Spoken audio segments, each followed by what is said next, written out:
Welcome to today's webinar, everyone. My name is Paul Dunet, and I will be your host and moderator. Today's webinar is on social media hacks and hijacks, tips and tricks to maximize your social ROI. And the webinar is brought to you today by Social Media Today and our sponsor, Nextgate. So special thanks to them. If you've been on a Social Media Today webinar before, you know that they are very participant-driven, and we want your questions. We love your questions. And there's two ways to get your question in front of any of these speakers, and that is via Twitter, using the hashtag #SMTLive, or just submit your question into the GoToWebinar control panel, and I will retrieve it from there.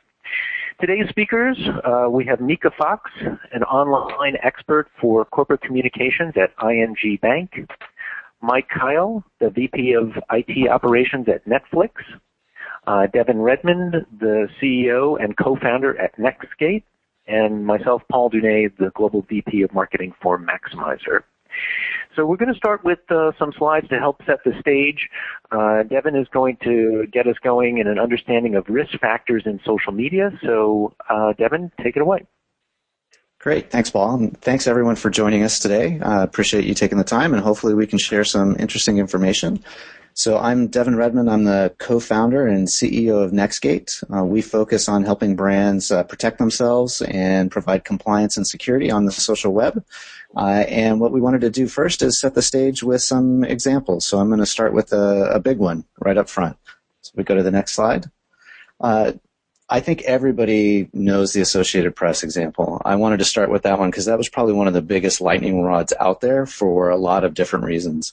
One, it put social media hacks kind of on an entirely different level than things like the Jeep or the McDonald's and Burger King hack that happened. Because it really affected the markets as well. So it caused a drop in the global economy for a moment as capital fled from the Dow Jones. But I also think it's very, very telling because the Associated Press is a brand that is associated as a key news source, not just for end users or consumers such as ourselves, but for other news organizations. And so for them to have information spread that wasn't their information, that wasn't true, was a really damaging thing. So I think it really kind of highlights a lot of the issues. But I also think it's interesting that with the Associated Press, it got front and center kind of news for everybody. But the reality is the hacks have kind of continued on from there, right? So you have lots of examples from this, from Thomson Reuters, from Associated Press, from E-Online, from Jeep, from Burger King. And I think everybody knows that two-factor authentication was introduced and hasn't really had much of an impact on that. In fact, the reality is that there have been more hacks since two-factor authentication to today than there actually were all of last year, right? So that's an important sign that, although two-factor helps with protecting a personal account and it's a good thing, you should use it, it doesn't necessarily mean that the problem of social media hacks has been solved. And the realities that we really need to be thinking about is that in the U.S. alone, there's over $4 billion spent by companies on social media. That's for tools, advertising, you name it, and that's enterprise spend focused on this. So the organizations that you probably work for are investing in this, and that's a great thing. Social media is a powerful new communication channel, but what it also means is it's becoming a real enterprise communication infrastructure. And what I mean by calling it a consumerized enterprise communication infrastructure is that like email before it, like web before it, it's a mechanism by which we interact with audiences, we interact with customers, we interact with potential employees. But unlike the previous infrastructures that weren't consumerized, like email and web, where you typically own the platform itself, so you own your email distribution, you own all the tools, you have lots of visibility and control.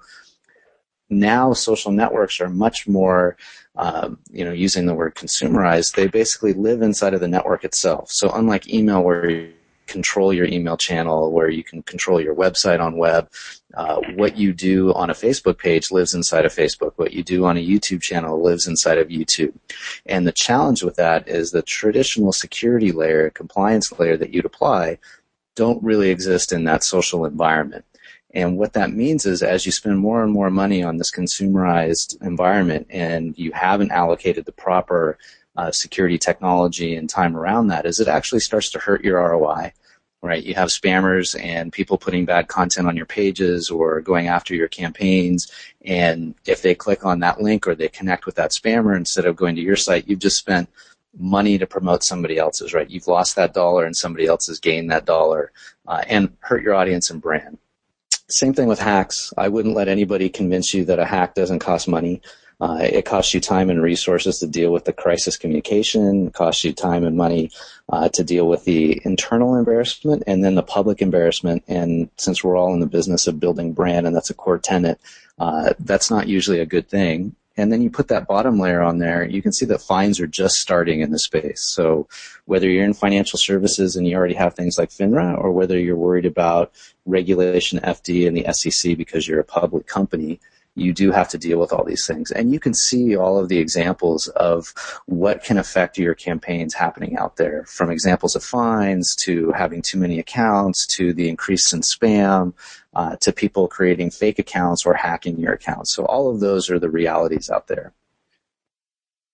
So if we go to the next slide quickly, what you can do about it, right? There's a lot of things that you should be thinking about, that you should be worried about, and what you need to do to kind of take action on that is really understand your social account footprint. So you should know what accounts you have, right? Just like you would know what your other communication infrastructures are, you should know what every Facebook page is, every Twitter account, every YouTube channel, Google Plus page that's being run on behalf of your organization is, and you should be actively tracking those and assessing risk on them. You should do things like create an acceptable content use policy. So this is not for your employees or the other coworkers that you have. This is actually rules of the road to participate on your account, and how you make sure that the audience understands that if they put spam or if they abuse other audience members, you have the right as the sponsor of that forum to remove that and protect the rest of your audience. In conjunction with that, you should use technology to actually scan and filter that bad content automatically. You should be able to regulate what apps are being used. So if you're investing in a publishing platform and you want to make sure that you actually use that publishing platform and somebody doesn't use Twitter for iPhone or Facebook for Windows Mobile instead, you should actually have policies in place to control that, and not just written policies, actual technology policies that enforce. And then on top of all of that, really what you want to be able to do is show the value of protecting that infrastructure, right? It will improve your ROI. It will improve your effectiveness. So you need to be able to report back and engage with the other stakeholders in the organization to show them how you've been able to improve things.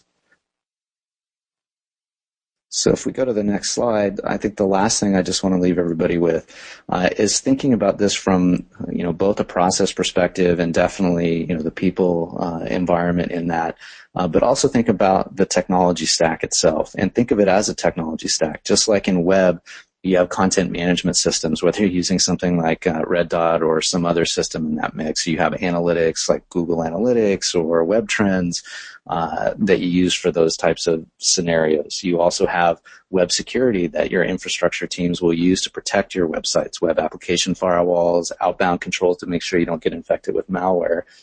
You need to think of social as a communication channel, and you need to think of a technology stack around it.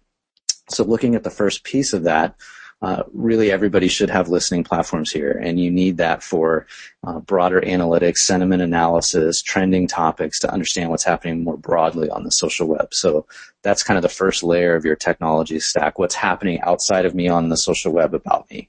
Then you go to the next layer of the technology stack, and if you click through there, that'll actually show the next part of that, is your publishing platform, right? So just like on the web, you have a content management system. Just like on email, you have email campaign management systems.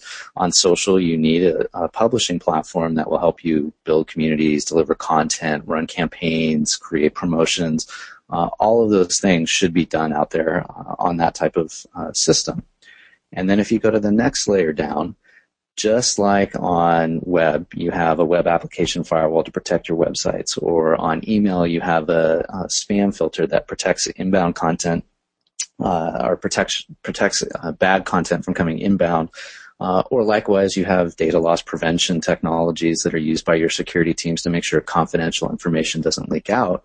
You need to think about that same layer for your social channels. So something that's going to help you find your accounts, help you assess if you have risk, help you be able to protect from social media hacks or accounts being hacked themselves, help you automatically remove spam so you don't spend precious resources and time reading through bad content versus actually having that automatically gone so you can engage with real customers or real audience members that need it. And you also need something that'll help you comply with regulations. So really just think about the ability to use technology as a stack that will help you better leverage social media as a communication channel. Yeah, and with that, I will hand it off and let you talk to the rest of the panel.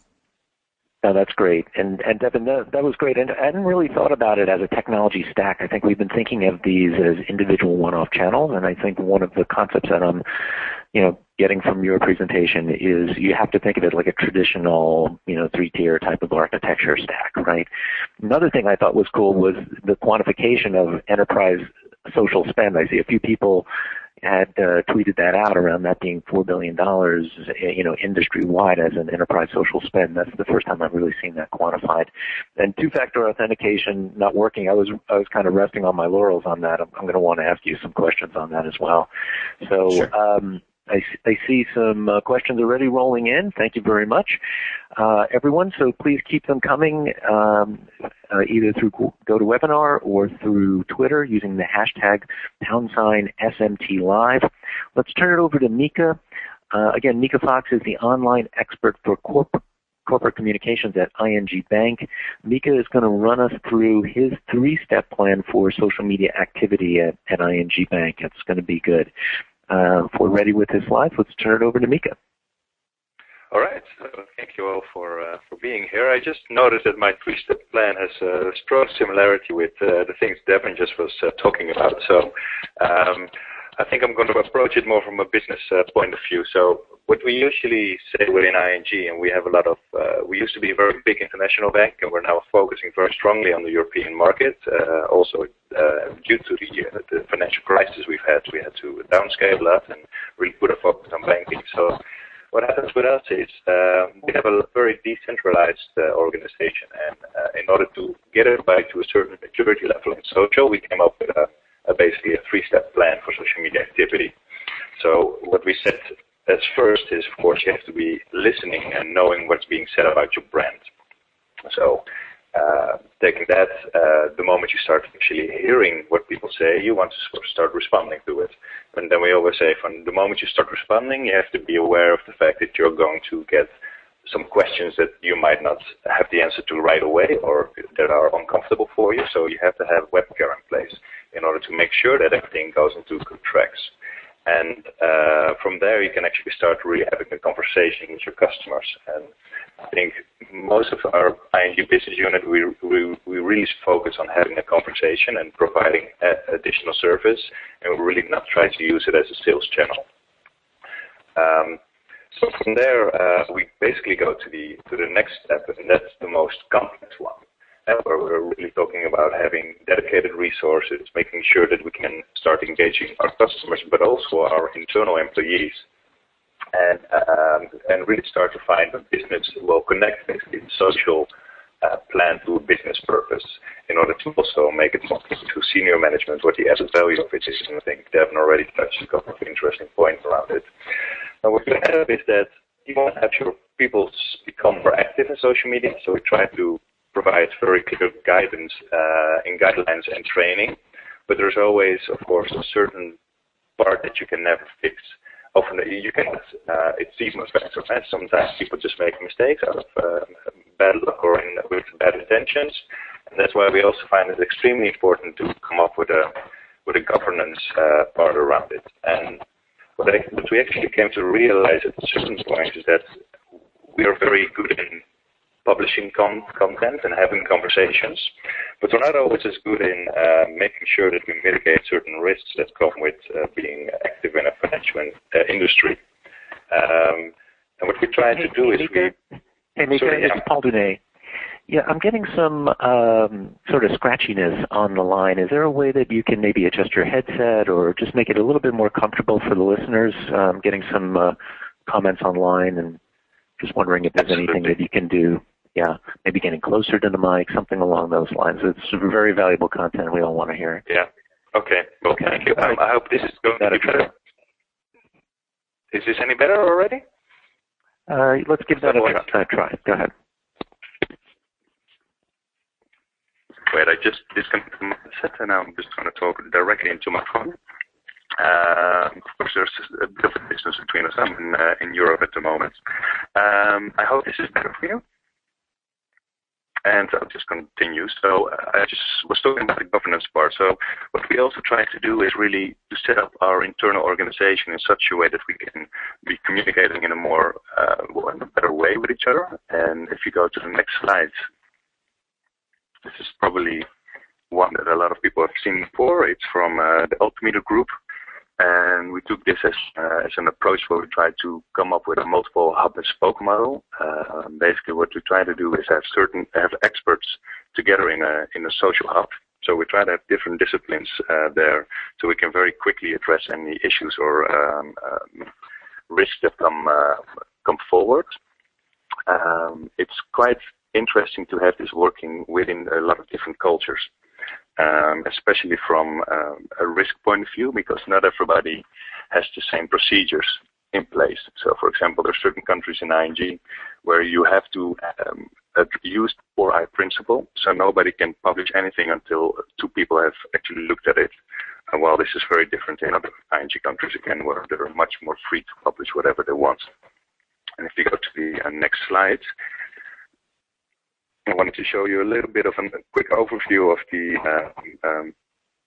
presence of ING that we have in the different channels. As you can see, it's mostly Facebook and Twitter and LinkedIn where we're extremely active.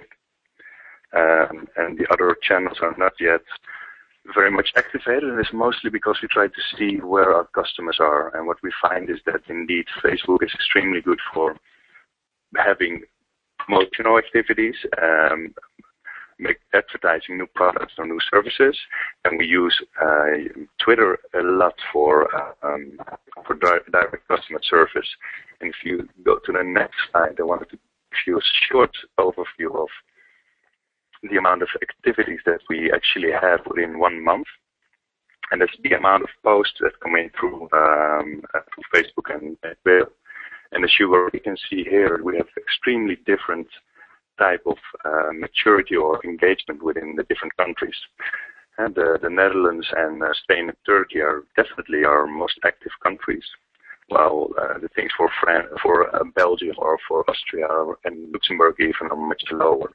Luxembourg is especially an interesting part because they have what they call a bank secret there, so you can never actually talk directly to a customer through social media.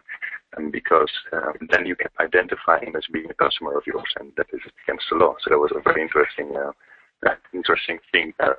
If you can go to the next slide, I wanted to share with you how we basically got started in social media. So when I joined the corporate communications department about 2.5 years ago, I was trying to convince the senior management of the fact that it's very important to start listening.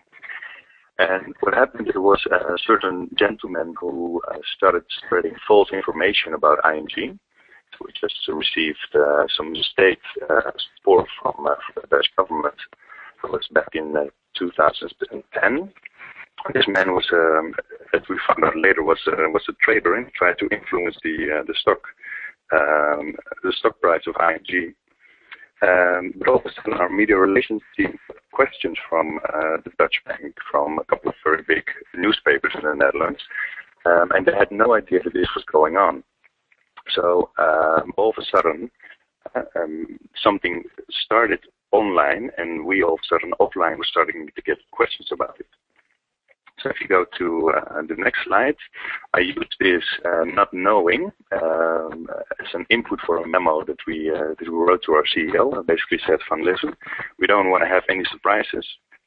And we were able to hire 2 FTE from reputation monitoring. And that gave us a lot of insights and information about what ING was doing and how people were talking about it. And this is actually, for 2.5 years, we started with becoming more structured on social media, and this was the first step. From that out, we rolled it out to all other different countries. Next slide, please. So next to what I just said in the first slide was we tried to go from our talking to our customers to really having our employees become more active on social media. And this is actually the part where we really need to have a strong governance and a good control mechanism because, like I said before, training is just not going to cut it. We have 3 different levels currently identified. So these are our orange ambassadors, as we call them. These are our employees, and we're very happy with them spreading information about ING on a personal basis. Then we have our orange experts that have, for example, economists, investors, and press officers. They can really speak out of name of ING, and they have more responsibility and some more protection that way. And then we also have our orange leaders, and these are our C-level people, so our CEOs. Some of our country CEOs are very active on social media. And of course, we try to protect them as good as possible because they're very vulnerable to certain groups that are interested in bringing ING a bad reputation. So what we try to do is write special policies, guidelines, training, and also have NextGate connected to those accounts so we can protect them in a better way. This is basically just a quick overview of how we are trying to make sure that we're not just publishing, but also protecting the content that both our employees and that our customers can post on our social media channels. Okay, great. Well, thank you very much for that. I appreciate it. We're still kind of experiencing a little bit of a sound issue with your line, so would appreciate anything you could do to fix that. Now I'm getting some feedback. Those of you that aren't speaking, please go on mute. That'll help me get the question out. All right, so let's get down to the basics of hacks. Devin, maybe you can talk, and Mike, maybe you can talk a little bit about how do social media accounts typically get hacked? I mean, the example of the AP was great. It's a well-known example, and I appreciate you bringing that to our attention. But there are other ones around, I think, Burger King and maybe even President Obama.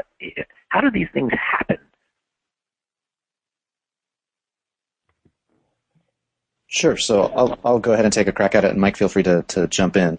A lot of times it happens through kind of a blended attack, which we've kind of been familiar with from the rest of the security world for a while. But things as innocuous as an email coming inbound that looks like it's from Twitter or looks like it's from Facebook asking you to reset a password is a pretty common kind of technique. One of the ones we've seen more of as well is taking advantage of the moderation team, right? The community managers that are on the page by putting lots of content in there. Some of it you can identify quickly as spam, but some of it's not. And it may say, hey, connect with me, or I think this is a really interesting news story and it has something relevant to your brand or your business, and you click on it. And it can be anything from jumping you into a place that asks you to re-enter your password. You've been kicked out of Facebook and gets your password that way, all the way to actually installing something on your system that's designed to capture your credentials, designed to capture your information in the background that you may not know about. And so we're starting to see a lot more of those kind of more sophisticated techniques that still rely on some social engineering, where they're going after people like community managers or people that probably have access to the account details, all the way to something that may be a little bit more innocuous. Right now, are they preying on the corporate account folks, or are they preying on high visibility people who have a certain amount of tweets, or they don't care? They'll take anybody, even with the egg picture on their Twitter accounts. I mean, are they segmenting in any way their campaigns? I mean, sorry to go all marketing on you. Yeah, no, I mean, absolutely. I would say that they do en masse, so they go kind of brute force and try and go after everybody, but they will spend time targeting kind of, key individuals or key spokespeople. I don't know if you've seen that across not just social media, but some of the other channels as well.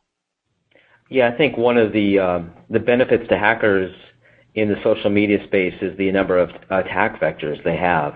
Like for us, we don't really segregate out admin accounts, so all of our social media team including some external consultants, have basically admin rights. So if you think about that from a spammer phishing attack vector size, it's quite large. So you're looking for just someone who's vulnerable at that time, and then once you have one account, then you can easily change all the others. All right. So, all right, moving down a little bit into the threats. I mean, where do you see the greatest threat of social media hacks? Is that within platforms? Is it, across security areas? Is it just employees that have accounts that are part of the brand? I think there was a stat, Devin, in your presentation about what the average number of people are in a given account in a given company that have social media. I think it was like 178, something like that. Is that where they're preying? Yeah, so it's interesting. It's actually from an old report from Altimeter, where they talk about brands on average have about 178 social accounts.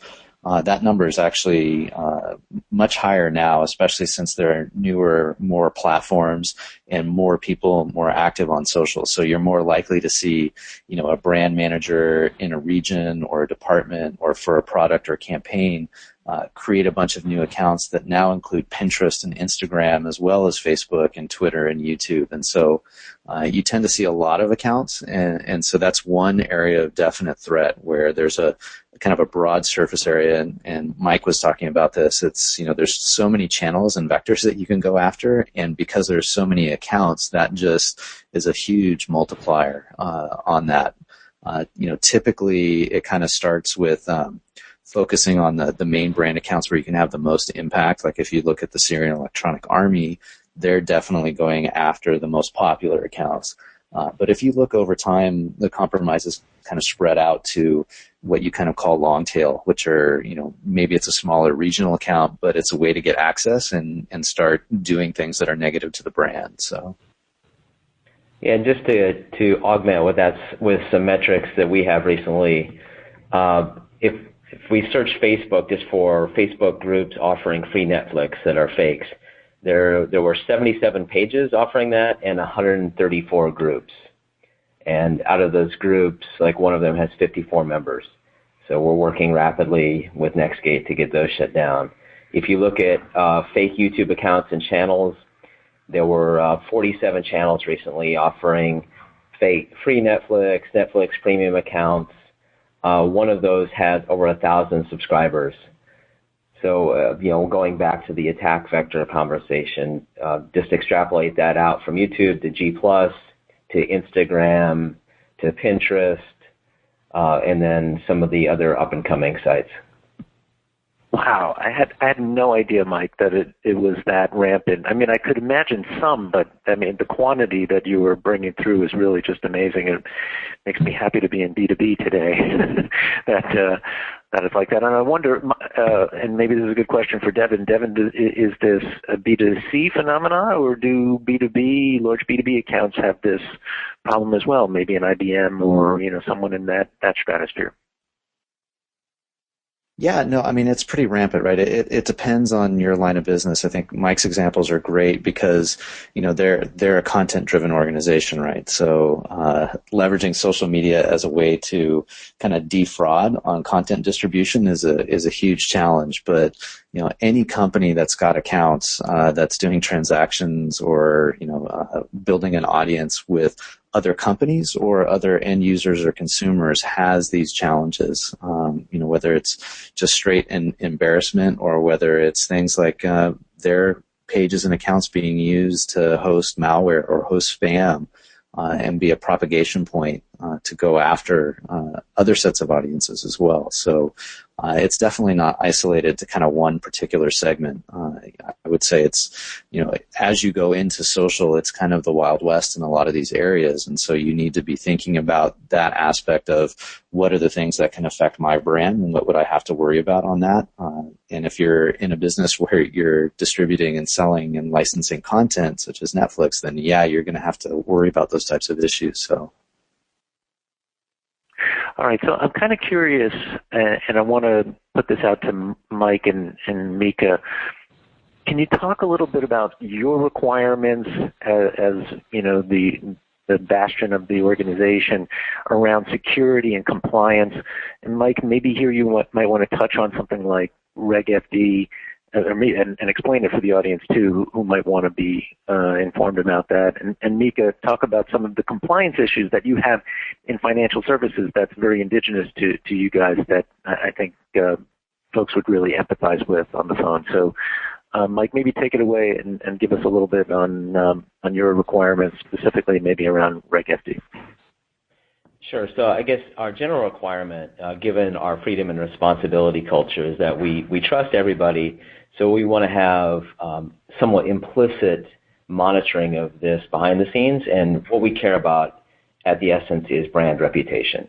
So we trust that our internal employees will do the right thing, post the right things, and we just want to have insight into it.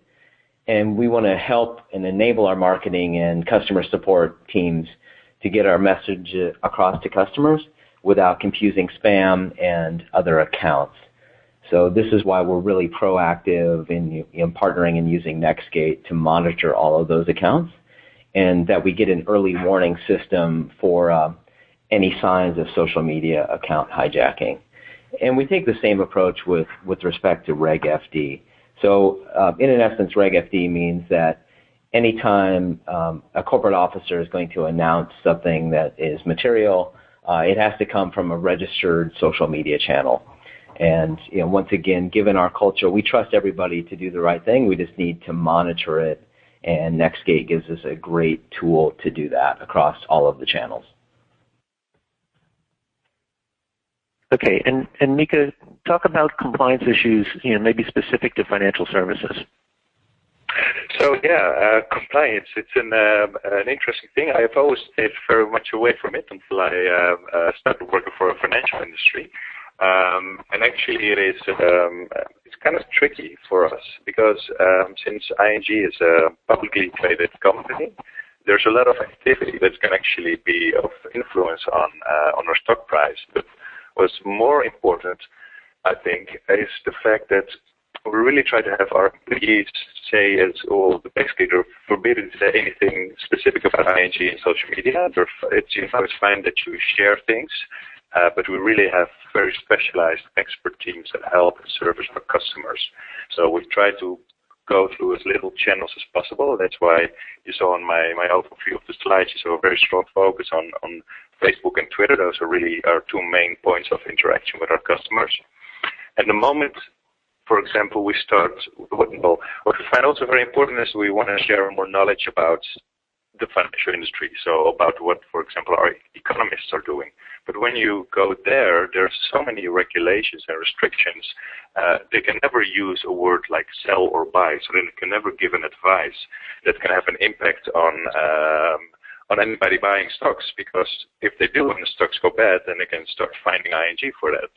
So what we try to now do is create a really granular level with some controls in place that will help make our people feel more secure of being active in social media. And this is one of the reasons that we're using Nextgate.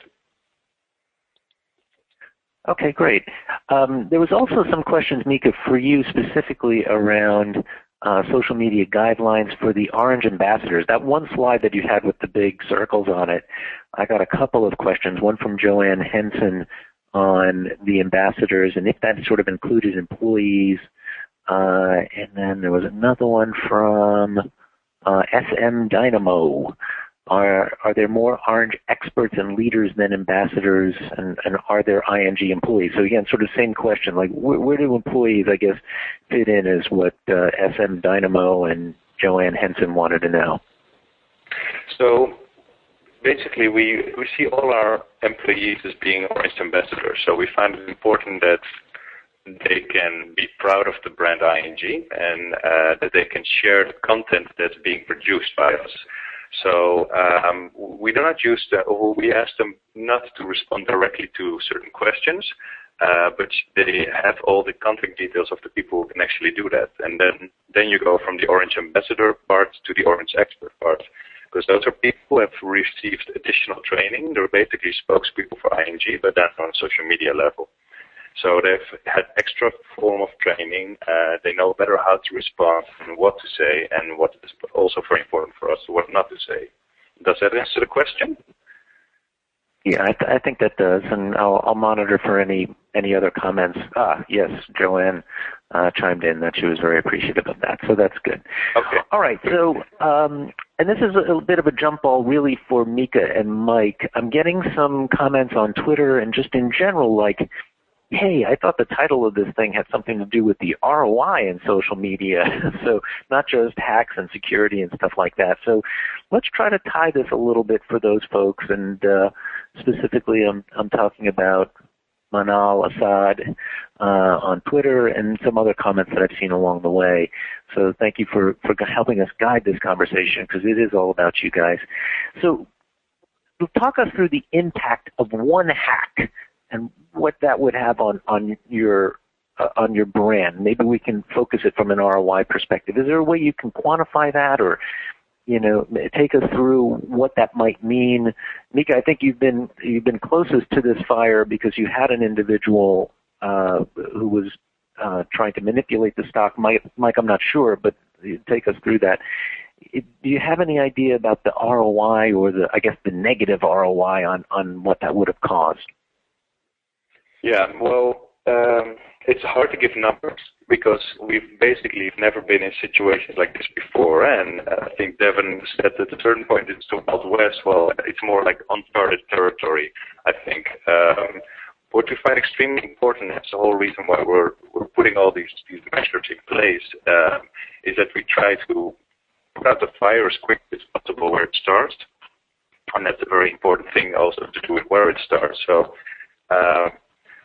I'm sorry to disappoint the audience a bit. I cannot give you any specific numbers, but if you can imagine that for a bank that comes just out of quite a bad time, and we're really trying to be more transparent and more open to our customers, it can be devastating if all of a sudden false rumors go out that have an impact on our stock price. I think at a certain point, the worst time in the crisis, we went to about €1 per stock price. We came from 37.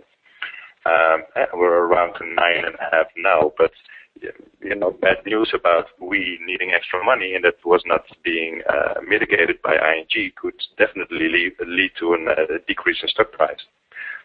Okay. All right. Fair enough.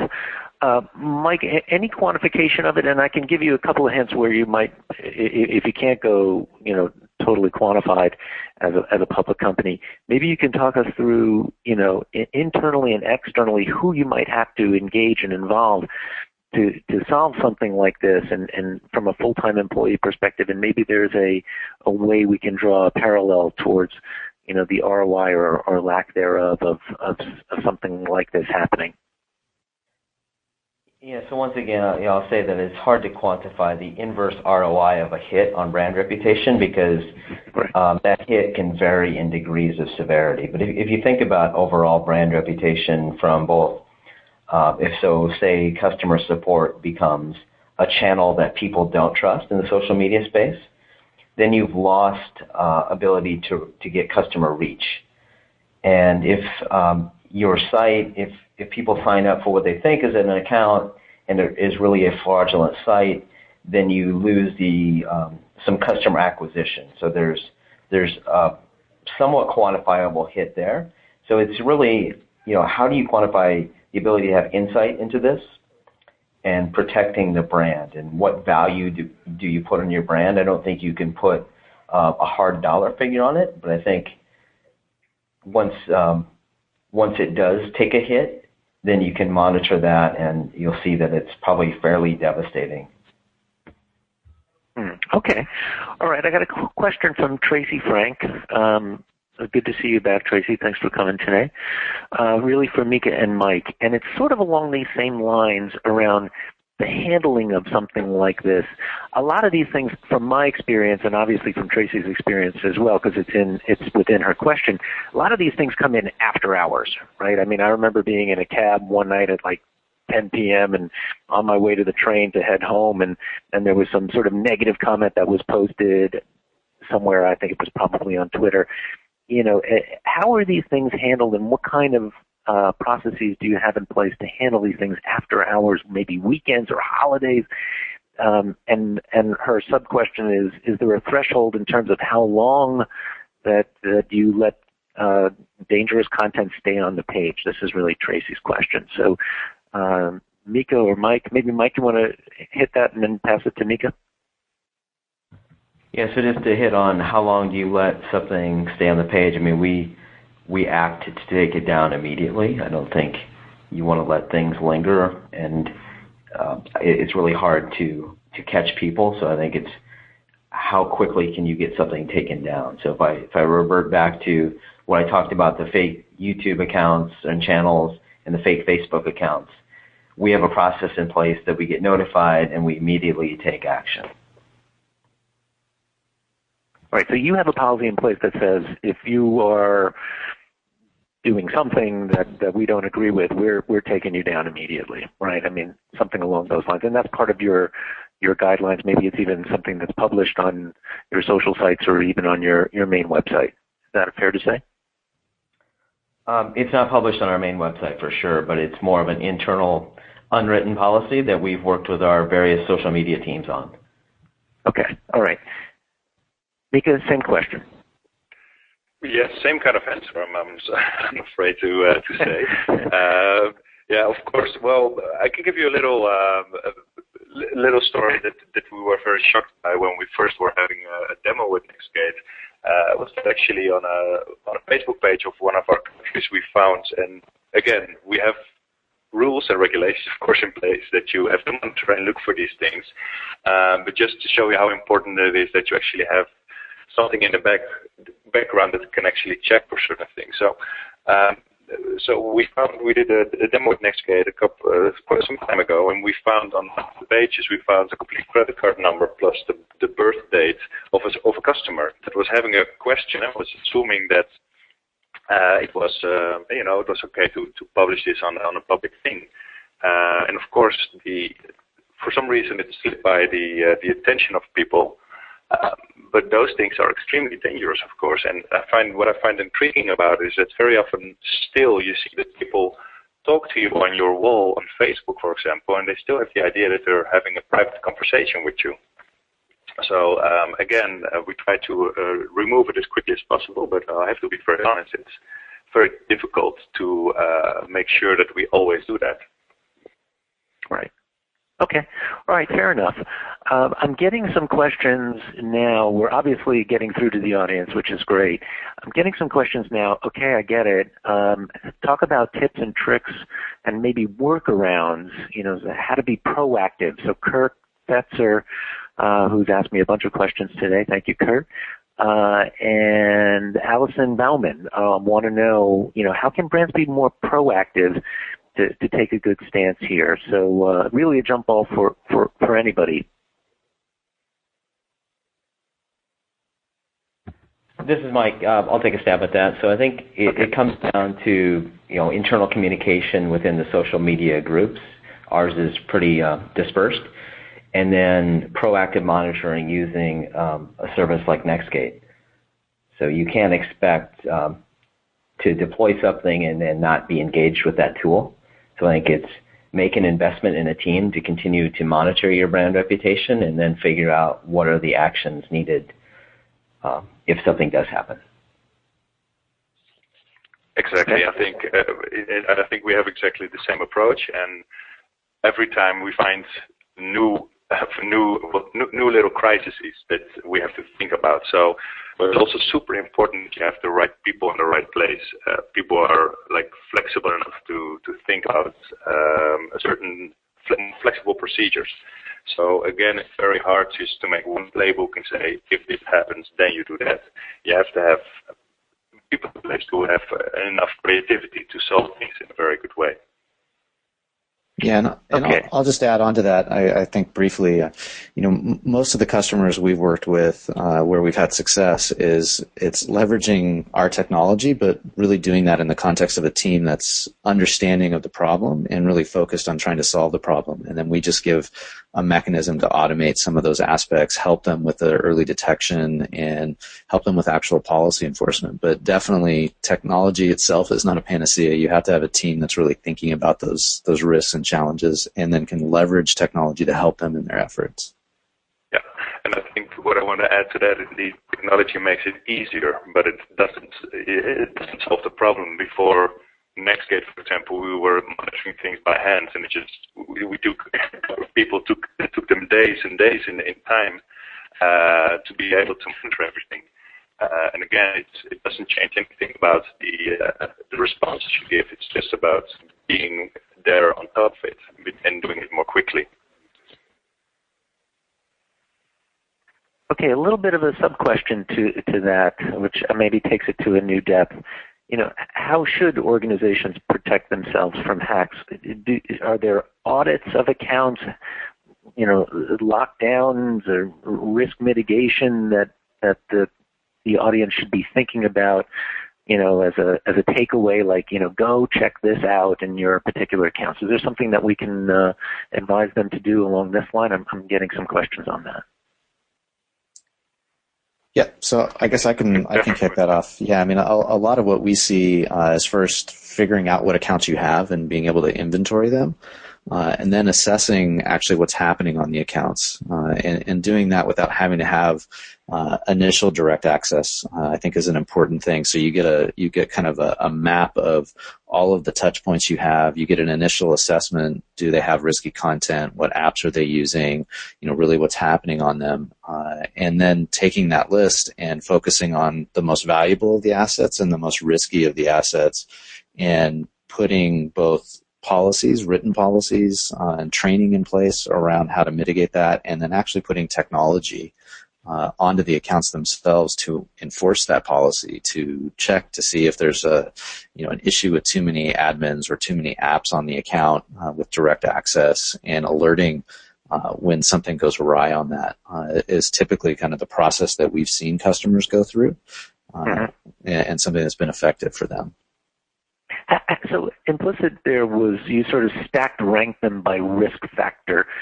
Can you go through how you would stack rank them? I mean, is a Twitter account more risky than a LinkedIn account, which is more risky than a Facebook account? I mean, what guidelines do you have there?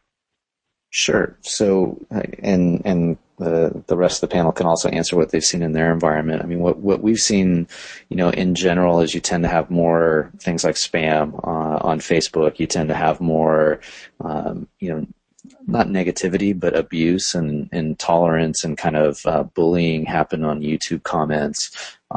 Twitter direct message spam has gone up quite a bit. Twitter is also kind of a favorite target of hackers. So in terms of the inherent risk of the platforms, that's one way to look at it. And then I think most organizations know what their highest profile accounts are, right? Their main Facebook page or the CEO's Twitter account, those types of things. So it's kind of putting those in a bucket, and then also looking at the other outliers where you may have an account that's on Facebook that's being run in a region that is very popular, and you're probably going to have issues on that account because it's probably been outside of the broader governance view, the broader guidelines and training, and probably is less likely to have technology on it in place to remove spam, which is where you'll probably find it. So.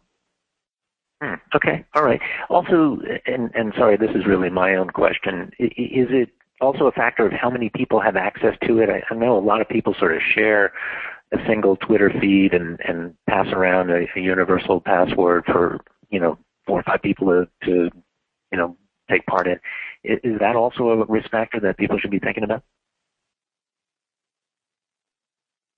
Absolutely. Yeah, I mean, absolutely. I think whether it's a Facebook page or sharing the credentials on the Twitter account, the more people with direct access to the account, the more likely there is to be either an accident. If you have the credentials to the Twitter account, that means you can authorize your mobile devices onto that account. You can authorize whatever other app you're using by using that username and password, so you can make the mistake of sending a personal tweet via a phone and it defaults to the corporate account, all the way to the more people that have access, the more likely they can be socially engineered or targeted by a phishing email or infected with something that will give somebody else access to the account. So definitely thinking about that aspect is important. Yeah. And what I can say about it also from at least ING's point of view is that indeed people are usually the weakest link in the system. And we had, before social media became really big, like 3 years ago or something, we had quite a lot of attempts of social engineering on our employees. So smart hackers would just be looking to important functions within the organization using LinkedIn, and from there they would start to approach people very directed. And we had a couple of those incidents that were stopped just on time. Okay. All right, great. Let's see. Chris Petrakis has a question for you, Mike, specifically around what measures do you take to get various false storefronts, taken down, and how do you engage the folks who are suckered into these sites? This is his question. Maybe you can talk a little bit about your measures there.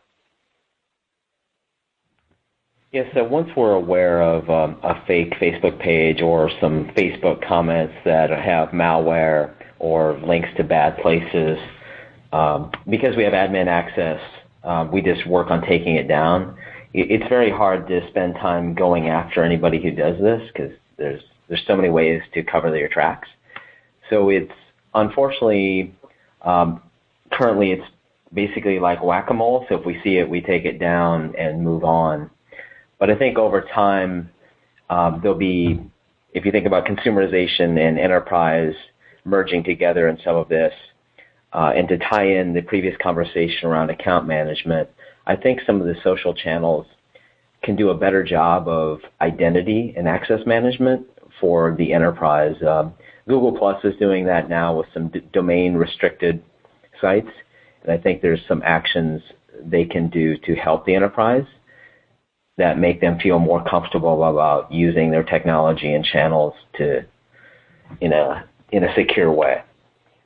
But, like I said, it's really about just reacting quickly and taking it down via one of your admin accounts and deleting that. And if we do find some people that were affected, we do try to reach out from our customer support, but that's typically fairly hard. Yeah, one giant game of whack-a-mole, sounds like. Okay, so are we seeing that this is somewhat regional? This is a question from Christy Dacy. Are you finding issues in one region versus another? And Mika, I was very remarked to see that Turkey had a full bingo slide with you, they were everywhere. Google Plus, every single social network. Is there certain regions where this is a little bit more prevalent, or is this more of a U.S. thing? What's your thoughts there for Christy? No, basically what we find, the more people who are active on social media, so it's basically the participation rate of people on social media can be quite high or very low. So up until 2 years ago, for example, Romania considered email still social media because they only had an internet penetration of 30-something%. So they grew up very quickly. And then I was personally also very surprised about Turkey because I don't go there very often, but they are super, super active on social media. And indeed, you'll see more. What I always think is if the country grows up very quickly, has a growth spurt, it's easier to forget sometimes about the risks that social media poses, and people just see the opportunities. So there's definitely some differences within the different regions that we're active in.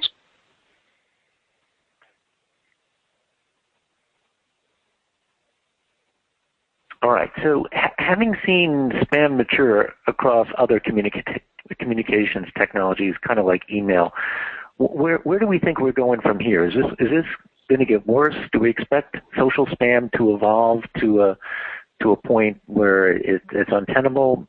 Maybe Devin, you can talk about that, and then Mika and Mike, you can weigh in on that from your perspective.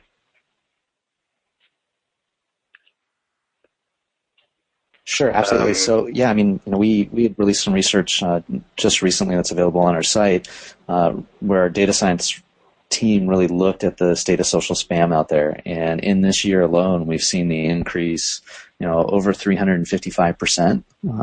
And, I think that's going to continue as a trend for, the next few years for sure. Because there's such a wide variety and a large surface area to actually go out there and spam, because there's a very low bar for entry on it. That's something that's only going to increase, and there's more and more opportunity there as well, right? Like you can watch the trend on any communication medium, and the more dollars that are spent and the more eyeballs that go there, the more the spammers go there and the bad guys go, because that's where their opportunity lives, is in that arena. So the reality for teams is, when we talked to teams, last year, and this is an indication of the rise in the amount of it, some of the more active B2C pages, some sites were feeling the pain of spam, but it wasn't a broad problem. And now when we talk to teams that are dealing with Facebook pages or Twitter accounts and the direct messages and Twitter accounts or YouTube channels, they're really spending a lot of moderation time trying to deal with that. And the analog that I use there that I think should resonate is, imagine from an IT perspective, if you took your customer service or customer support team, removed your email spam filter, and then had them start reading all of the inbound emails that are coming into a company trying to get the spam out, and realize that there's more spam email than there is legitimate email in a typical scenario, but you don't see it because the technology removes it. And then transpose that on social, where you're still having the community managers and the customer service teams actually manually read that spam and remove it. And again, tying back to the other point about hacks, oftentimes it'll have a shortened link in it, and just checking that shortened link to check it to see what's on it can cause you to be infected. And that infection can be something that's designed to steal your password, which then can hack your account. So you're going to see this wave continue to increase. What's going to happen is people are going to focus more on dealing with that issue. The reason why it's grown so quickly is because people haven't been dealing with this in an automated, directed fashion. They've just been treating it as, yep, there's another comment on there. This one's, bad. This one's good. This one's something I need to respond to, and this one's spam. And manually trying to process that just doesn't scale. So you're going to start to see a lot more automated approach to that. Yeah, I want to actually drill into that for a second, Devin, and you're getting me kind of nervous about clicking on links in Twitter, because I'm assuming you could just sort of take like a malware link and post it to Twitter, and Twitter's going to encrypt it with their t.co link, and it's going to look like something interesting, and you might click on that, and you're going to get duped. Is that a fair statement? Yeah, that can happen. I mean, that's a very popular mechanism. It's how a lot of attacks evolved in email over time. Was, instead of putting bad stuff in the email or an attachment in an email, it became a link. And the social web is the next evolution of that is, now you can create a shortened link that may be obfuscated. A lot of people, when they see those messages, they realize that, hey, this is probably not something I want to read.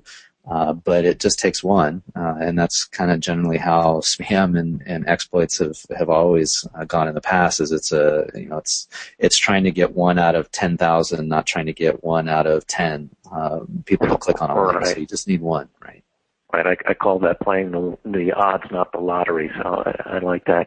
Also implicit in your comment was the sort of cooperation between social and IT, right, which are two different areas of the organization. Mike or Mika, can you comment on how you got those two groups to kind of team up and work together? Yeah, well, most of the time, for us at least, it was a very normal, very lustful marriage, so to say, because the IT guys very often are, of course, the risk IT people are slightly harder to convince, but most of the IT people are more than happy to provide you with the right tools in order to become active in social media, and the business really wants to use it. So for us, it's actually been a super easy marriage. Yeah, same goes okay, here. great. It's really a business enabler, and we help and enable the social media teams to do what they want to in a secure manner. Great. Well, I'd like to thank everybody for a great conversation. Thanks to Netscape for sponsoring today's webinar. Thank you, Mika, Mike, Devin, and thanks to everybody for their questions. I think the questions were great. I knew this topic would resonate with folks, so appreciate that. Let's see, next week we've got a webinar on the ROI of influence. So if we didn't give you enough ROI today, come back on Tuesday. We'll have some more ROI specifically around influencers. And I guess we'll catch you on another Social Media Today webinar. Thank you, everyone, for joining. Thank you. Excellent. Thank you. Bye-bye.